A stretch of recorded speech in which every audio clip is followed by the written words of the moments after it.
Hey guys, welcome to another daily. I did end up missing yesterday. I'm sorry. Super Bowl got in the way. We lost 3 points.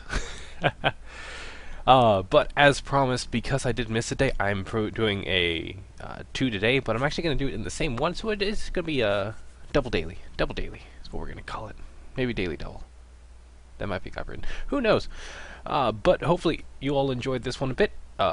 If you enjoyed the last ones, you should actually be in for a treat this time because I am going in a medium and a heavy today, as opposed to the 6 PPC Stalker that I've been running.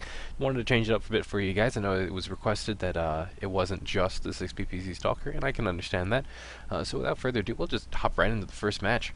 And this first matchup is actually on Forest Colony Snow, which is a good thing, seeing as how the mech that I am running is actually the Hunchback 4P with 8 medium lasers and 1 medium pulse laser. Actually joining me on this drop bar, two of my teammates, Mad Dog NCUX and Skinny Pete. I asked him what the NCUX was, and it apparently means crazy in Russian. Well, that's just a weird way of spelling. I don't know. I don't get it. I don't get it at all. But here we're just waiting for mechs to load in. So I'll actually go ahead and describe this build a bit. It is 8 medium lasers and 1 medium pulse laser. The first question that jumps out at you is, isn't that going to be hot? Yes. It fires off about 4 alphas before it overheats. And I think you see a couple of times where I overheat during this match. Another question that jumps out at you, why the medium pulse? And I get that question a lot. The reason for the medium pulse laser on this build, if you try and go with 9 medium lasers, at least with the way I was doing it, I had leftover tonnage. I'd be at like 49.8, 49.6 or so tonnage, and I really hate having leftover tonnage like that in builds. I feel like I'm not doing, if I have leftover tonnage like that, I'm wasting space.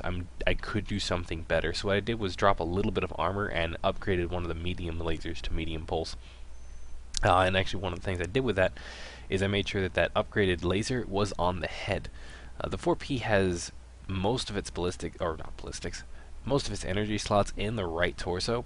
In this case it actually has, I think, 6. Don't quote me. But the issue with having all of those energy hard points in the same location, as soon as that right torso gets blown out, you're down to your right torso will actually take out your right arm laser too, so you're really just down to 2 lasers. You're down to one on your left arm, and you're down to the one on your head. The left arm one obviously gonna be the more vulnerable one, so what I did was put the medium laser, the one I upgraded, is on the head. If I lose that one, then I'm probably dead anyway, so at least it keeps me up and fighting with the most powerful weapon I have, even if I get completely stripped and torn to pieces. And here I did something, I think I was talking with teammates on comms, and I'll load up the map in a second, but you'll see I kind of push out to a spot where my mech really isn't good at.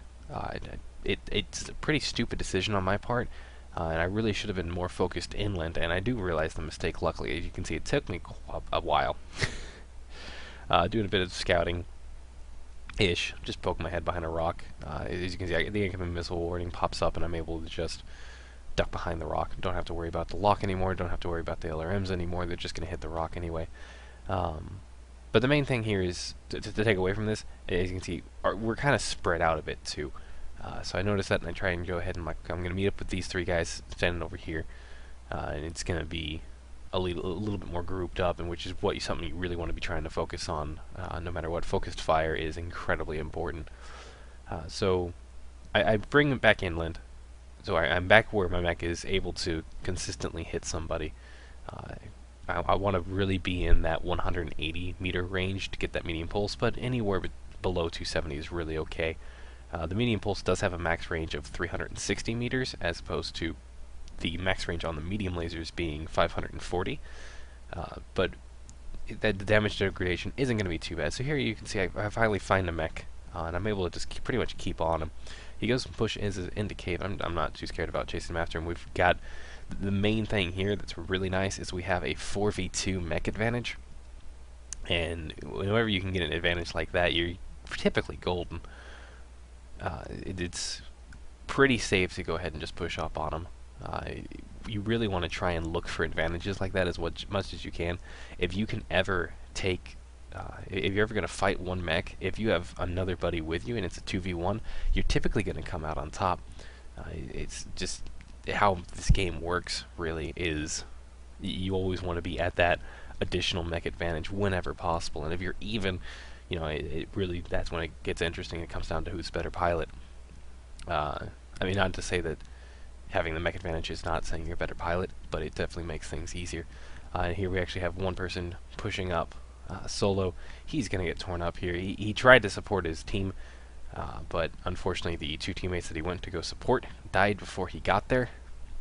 Even if he had gone up, I made it in time, it still would have been a 4v3. It's not in their favor, so it's definitely advantage to us here, where we're able to just peg him down in the cave by himself. So by this point, we did lose a mech. I'm not sure. It wasn't one of us four sitting here, so it had to have been one of the people outside. I'm not sure exactly which one. But more importantly, we were actually spawned in down a mech. I didn't even notice that earlier. So it shows 3-1 on the scoreboard, but they have 5 mechs up. We have 6 mechs up. So we do have that really precious one mech advantage going on there. Typically, what you always want to try, and it goes back to attacking with greater numbers, attacking one mech with 2. If you can ever get that mech number advantage, you're typically going to win, because you can just start steamrolling through the rest of the mechs. Because I mean, they may have all their firepower up and you may be beat up, but there's a lot more of you, so you can really concentrate fire well. Here's actually something I do like doing, and something I want to go ahead and point out there. I don't actually fire at that guy, and he ends up getting cored out. I couldn't assist for it. But I saw that my team was pushing through that little area in D4, which is basically like the entrance to that mining colony area. It's a fairly narrow passageway, though, so if you're in the mining colony area to begin with, if you send a couple mechs through there and just jump over like if you have your teammates right there going through, it's typically a good idea to just try and jump over the side. You'll take some minor leg damage, but more importantly, you're able to attack them from a direction that they may not be expecting, and you're able to concentrate your firepower more on the mechs, whereas they're focused on that one area and you can just sneak up around them.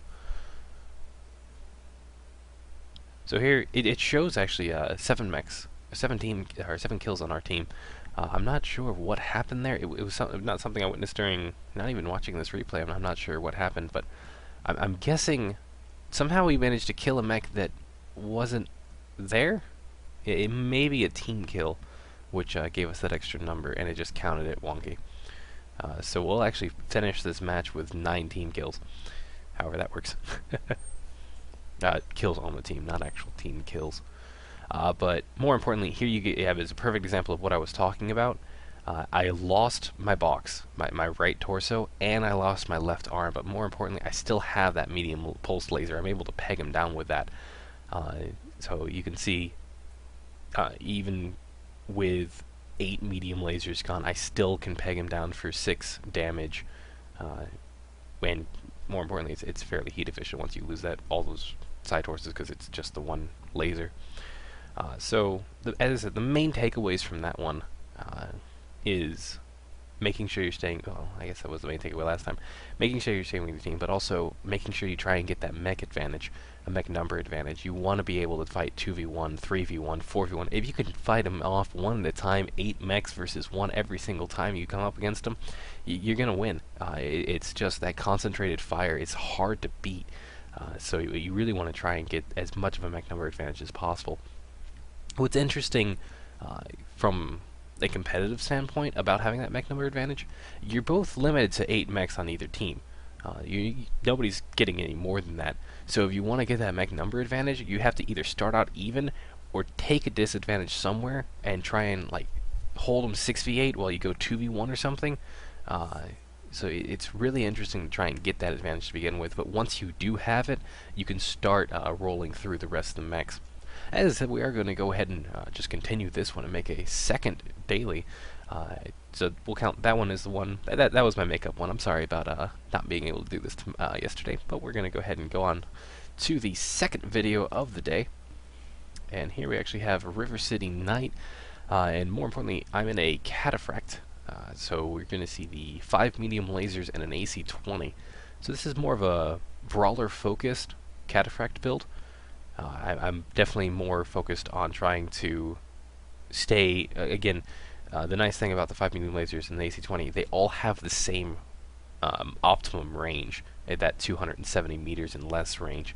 So if I can get up close, peg them down, I still have a little bit of range. I'm not limited to like, say if you were running a bunch of small lasers, those things are pretty, you have to be within 90 to really 120 meters to do any sort of damage. I can actually extend that much wider. I have a bit of wiggle room there, which is definitely something nice to have.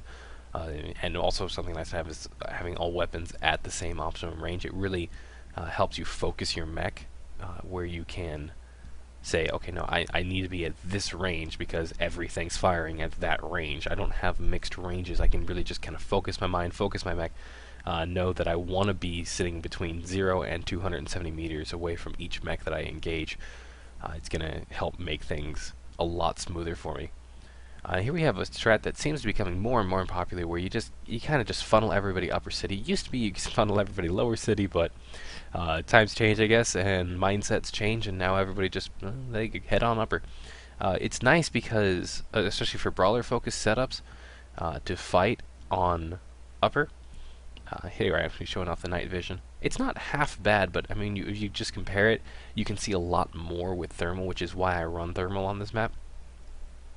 It's really, I mean, you can try night vision, you can try no vision, but thermal really is just, it's not my preferred method of vision when it comes to brawling. And actually I demonstrated here why. It's because of, actually it might just be my monitors.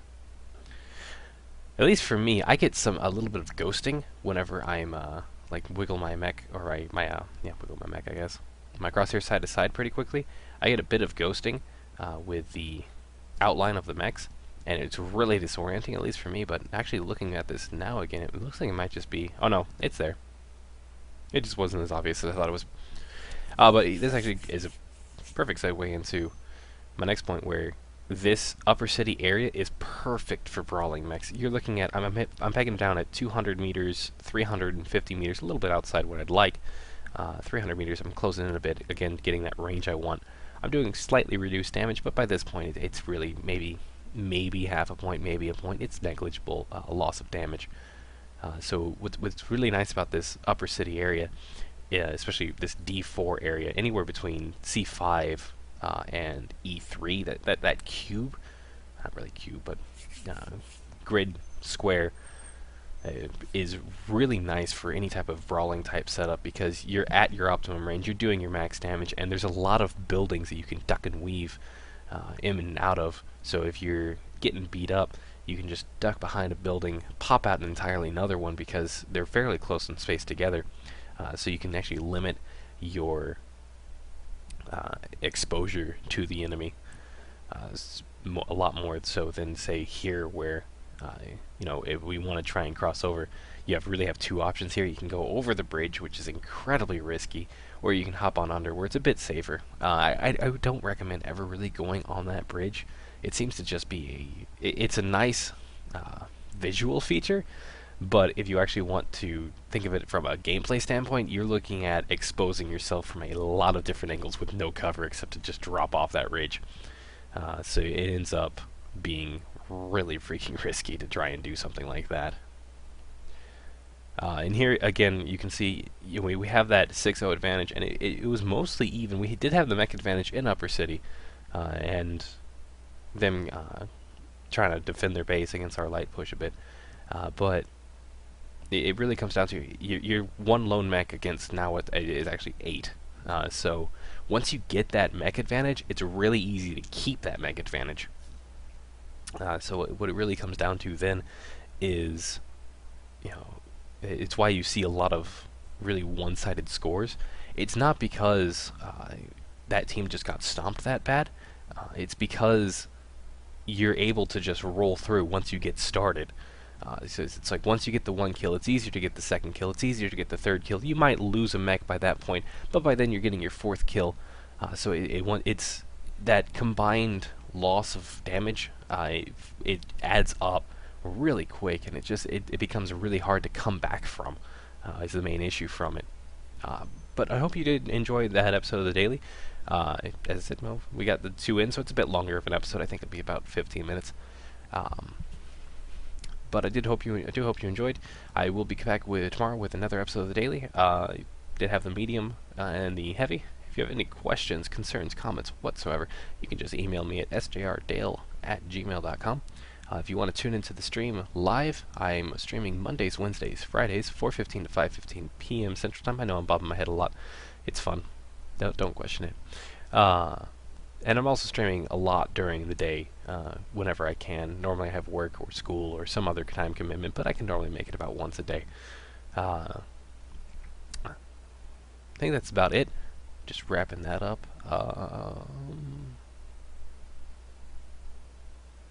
Yeah, that's all.